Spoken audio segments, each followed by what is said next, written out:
Meet Simon the Cynic, aka The Path. Simon was a well-educated philosopher who constantly questioned religious teachings. He listens to sermons and debates them, never absorbing the message. His heart is like a concrete ground hardened by years of skepticism. When spiritual truth reached him, it was quickly dismissed by doubt, societal influences, and rejection. When he heard the message about the kingdom of God, Simon scoffed. Just another fairy tale. A man really rose in 3 days, he thought. There's no proof. See, Simon drowned himself in logic, certain he knew better. He never let the truth take root. He never realized that the message was meant to save him. What type of sower are you? Meet Rachel, the impulsive, aka Rocky Ground. Rachel is an excited new believer who started off strong in her faith and on fire for Christ, but quickly faded away when struggles came. See, Rachel felt alive. She went to church twice a week, listened to her pastor, and even served at the church. She had never experienced such joy after giving her life to Jesus. The message of faith moved her deeply, and she embraced it with all her heart. But then, life happened.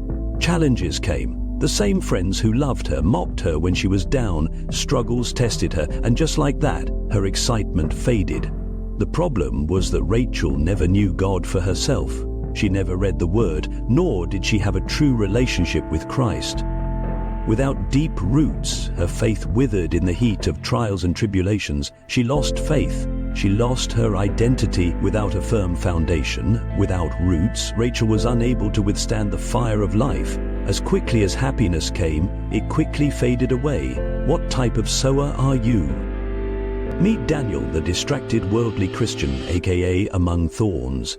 Daniel is a successful businessman whose faith was choked by work, ambition, and the worries of this world. See, Daniel really wanted to follow God. He truly did. But life was busy.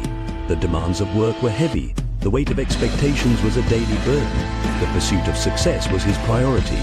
Slowly, the worries of this world wrapped around him, like thorns choking a fragile plant. Daniel had faith. He knew God since his childhood, but there was no room left in him for growth. No room to steward what God gave him. He didn't have time to give to the God who gave him everything. He never realized that true success isn't found in riches of this world, but everything was inside of him in the kingdom of God. What type of sower are you? Meet Mary the Devoted, aka Good Soil. Mary didn't just hear the word, she received it. She made space for it, she let it take root and gave it room to grow. When storms came, she didn't wither. When challenges pressed in, she stood firm. She grew in her relationship with God through those experiences. Her faith held, not by chance, but by choice. Over time, her life bore good fruit. She grew in love, peace, and wisdom, not just for her, but for others. Her actions reflected heaven's values. Her life multiplied the message by 30, 60, even 100-fold. She didn't chase the applause or the comfort. She lived to reflect the kingdom of God. She didn't just hear, she understood. She lived it. She became it. Through obedience, she became the good soil